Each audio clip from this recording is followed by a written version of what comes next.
건강한 노춘기 씨에 오신 것을 환영합니다. 오늘은 많은 분들의 관심사이자 고민인 다이어트에 대해 이야기 나눠볼 텐데요. 특히 유행하는 다이어트 방법들이 왜 위험할 수 있는지, 그리고 건강하게 살 빼는 방법에 대해서 이야기 나눠보겠습니다. 오늘 영상에서는 다음과 같은 유익한 정보를 얻어가실 수 있을 거예요. 1. 유행하는 다이어트가 실패할 수밖에 없는 이유. 2. 끼니를 거르는 다이어트가 오히려 살을 찌게 하는 이유. 3. 건강한 다이어트를 위한 식사 원칙. 4. 다이어트 시 피해야 할 음식과 섭취 방법. 5. 다이어트 성공을 위한 생활 습관. 6. 물 섭취와 식사 속도의 중요성. 7. 탄수화물 제한 다이어트의 위험성. 8. 혼밥이 다이어트에 미치는 영향. 그럼 전문가님을 모셔볼까요? 안녕하세요. 건강한 노춘기 씨 구독자 여러분. 만나 뵙게 되어 반갑습니다. 오늘 유행하는 다이어트, 따라하면 다 실패한다고 하셨는데 그 이유가 궁금합니다. 또 전 세계 다이어트 방법이 10만 개나 된다고 들었는데 왜 이렇게 많고 또 왜 따라하면 안 되는 걸까요? 맞아요. 전 세계 다이어트 방법이 한 10만 개 정도 된다고 해요. 유명 연예인들 다이어트 방법까지 다 헤아린 숫자죠. 그런데 흥미로운 건 그런 다이어트 방법으로 살이 빠졌다는 사람이 많다는 거예요. 살이 빠졌다니, 그럼 효과가 있다는 거 아닌가요? 왜 따라하면 안 된다고 하시는 거죠? 예전에 한 연구에서 미국 학생에게 한식을, 한국 학생에게 미국 식사를 먹였는데 둘 다 살이 빠졌습니다. 와, 신기하네요. 예상과는 다른 결과인데요. 그렇죠? 사실 어떤 식사든 평소 먹던 패턴을 바꾸기만 하면 우리 몸이 적응을 못해서 일시적으로 살이 빠지게 되어 있어요. 하지만 이런 효과는 반짝이고 시간이 지나면 금방 다시 돌아오죠. 결국 전 세계 어떤 다이어트는 웬만하면 효과는 있지만 대부분 실패로 끝나고 지속하기 어렵다는 것이 불변의 진리입니다. 아, 그렇군요.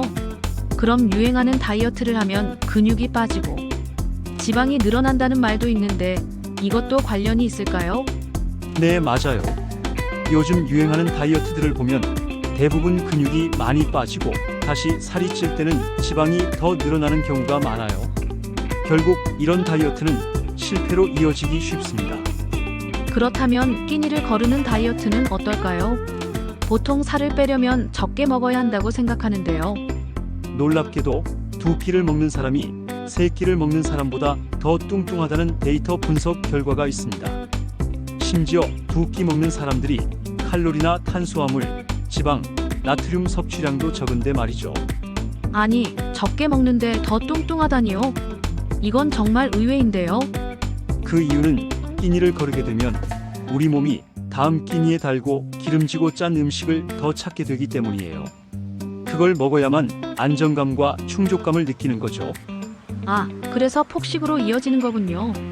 그럼 세 포인트라는 것도 다이어트와 관련이 있나요? 네, 아주 중요합니다. 사람은 하루에 먹는 양의 한계, 즉 셋 포인트가 있어요. 뇌가 식욕을 조절해서 이 셋 포인트를 유지하려고 하죠. 그런데 끼니를 거르거나 무리하게 다이어트를 하면 이 셋 포인트가 흔들립니다. 몸이 에너지가 부족하다고 느끼면 셋 포인트가 위로 올라가 버려요. 이게 바로 요요 현상입니다. 요요 현상이 세 포인트 때문이었군요. 그럼 에너지가 부족하다고 느끼면 몸에 어떤 변화가 생기나요?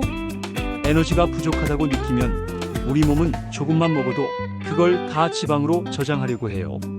그래서 임상 경험상 두 끼나 한 끼 먹던 분들이 세 끼로만 바꿔도 몇 킬로그램이 그냥 빠지는 경우가 많습니다.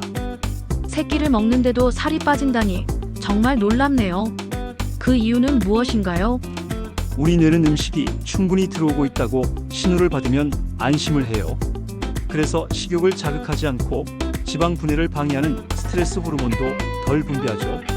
또한 아침을 먹으면 점심 때 과식을 덜 하게 되는 등 여러 효과가 복합적으로 작용해서 세 끼를 먹는 것이 훨씬 효과적입니다. 특히 아침 식사가 중요해요. 아침 식사가 중요하다는 말씀은 많이 들었지만 이렇게 과학적인 이유가 있었군요. 그럼 세 끼를 푸짐하게 먹어도 괜찮다는 뜻인가요? 아니요, 절대 아니죠. 하루 칼로리를 정해놓고 그 시간대에 맞춰 식사하는 것이 중요해요. 아침은 무리해서 챙겨 먹기보다는 가볍게 배에 신호를 주는 정도로 드시는 게 좋습니다. 아침 식사는 가볍게. 그럼 아침에 사과를 먹어야 한다거나 갈아 마셔야 한다는 이야기는 어떤가요? 솔직히 말하면 뭘 먹든 크게 상관은 없어요. 하지만 먹는 방법에 좀 문제가 있을 수 있죠. 먹는 방법이요? 어떤 문제가 있나요? 음식을 먹고 혈당이 빨리 높아지면 지방 분해가 잘 안 돼요. 인슐린이 분비돼서 지방 조직에 음식을 저장하는 역할을 하거든요. 그래서 혈당을 빨리 높이지 않는 음식을 먹는 것이 좋습니다.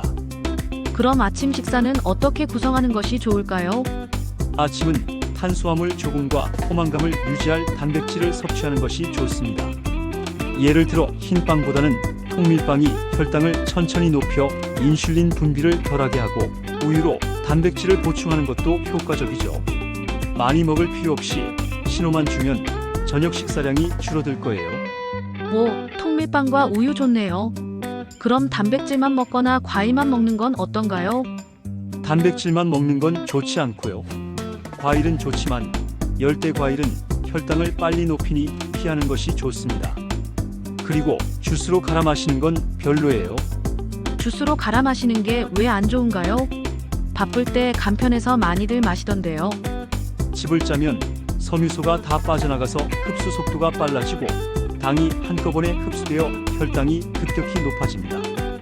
그래서 생과일로 먹는 것이 훨씬 효과적이죠. 아, 섬유소 때문이었군요. 그럼 전문가님도 아침 식사를 꼭 챙겨 드시나요? 저도 가끔 정신없어서 못 먹을 때가 있는데 그러면 점심때 많이 먹게 되더라고요. 아침을 거르고 뷔페에 가면 기름진 음식을 많이 담게 되는 것과 같은 이치죠. 그래서 되도록이면 아침을 챙겨 먹으려고 노력합니다. 역시 아침 식사가 중요하네요. 다시 한번 강조해 주신 유행하는 다이어트 따라하면 실패한다는 말씀. 왜 그렇게 강조하시는지 궁금합니다. 유행하는 다이어트 중에 3년 이상 지속되는 것이 거의 없어요. 왜냐하면 효과가 없기 때문이죠. 살아남은 다이어트가 없다니. 정말 충격적이네요. 그럼 유행하는 다이어트가 우리 몸에 어떤 안 좋은 영향을 미치나요? 대부분의 비만 진단을 받은 분들을 보면 근육은 적고 지방이 많은 분들이 많아요. 다이어트 실패를 반복했기 때문이죠. 유행하는 다이어트는 근육 손실이 많고 빠진 근육이 지방으로 대체되는 경우가 많습니다. 결국 조금만 먹어도 살찌는 몸이 되는데 이는 근육량이 기초대사량을 많이 좌우하기 때문이에요. 기초대사량이 떨어지면 가만히 있어도 소모되는 에너지가 줄어드는 거죠. 근육량이 기초대사량과 직결되는군요. 그럼 건강한 다이어트를 위해 식사 외에 또 어떤 노력을 해야 할까요? 네, 다음과 같은 것들을 지키는 것이 중요합니다. 하루 3끼 정도 가볍게 먹고 하루 칼로리를 지키세요. 운동은 생활 속에서 할 수 있는 것을 먼저 찾으세요. 너무 열심히 해서 스트레스가 되면 오히려 살이 빠지지 않습니다. 잠을 잘 자야 합니다. 밤늦게까지 깨어있지 말고 하루 7시간 정도 일정한 시간에 자는 것이 좋아요. 수면이 부족하면 스트레스 호르몬이 많이 나오고 지방 분해가 방해됩니다. 다이어트 과정이 스트레스가 되면 안 돼요. 스트레스 호르몬은 에너지를 저장하고 내장 지방으로 보내는 역할을 합니다. 뱃살이 스트레스 살이라고 불리는 것도 이 때문이죠. 와, 스트레스가 뱃살의 원인이라니. 다이어트가 즐거워야 성공할 수 있다는 말씀이네요. 맞아요. 다이어트가 즐거워야 합니다. 그리고 식사 속도도 중요한데요. 너무 빨리 먹으면 배부름을 느끼기 전에 과식하게 돼요. 뇌가 포만감을 느끼려면 20분 정도는 식사하는 것이 좋습니다. 20분. 생각보다 길게 느껴지네요. 식사 중에 물을 마시는 건 어떤가요? 어떤 사람들은 소화 효소가 희석된다고 해서 물을 마시지 말라고 하던데요.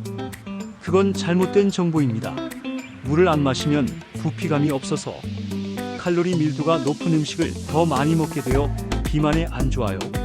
소화 효소를 희석할 정도로 물을 마시려면 엄청난 양을 마셔야 하는데 그건 현실적으로 불가능하죠. 다만 밥에 물을 말아 먹는 것은 피하는 것이 좋습니다. 너무 빨리 먹게 되거든요. 아, 속설이었군요. 그럼 기초대사량에 대해서도 설명해 주실 수 있을까요? 왜 기초대사량이 중요한가요? 기초대사량은 우리가 가만히 있어도 소모하는 열량이에요. 뇌 활동, 체온 유지, 심장 박동, 간과 장의 대사 활동, 콩팥의 노폐물 여과 등 우리 몸의 모든 장기가 끊임없이 일을 하기 때문이죠. 이 기초대사량이 하루 에너지 소모량의 60에서 75%를 차지합니다. 정말 많은 에너지를 소모하는군요.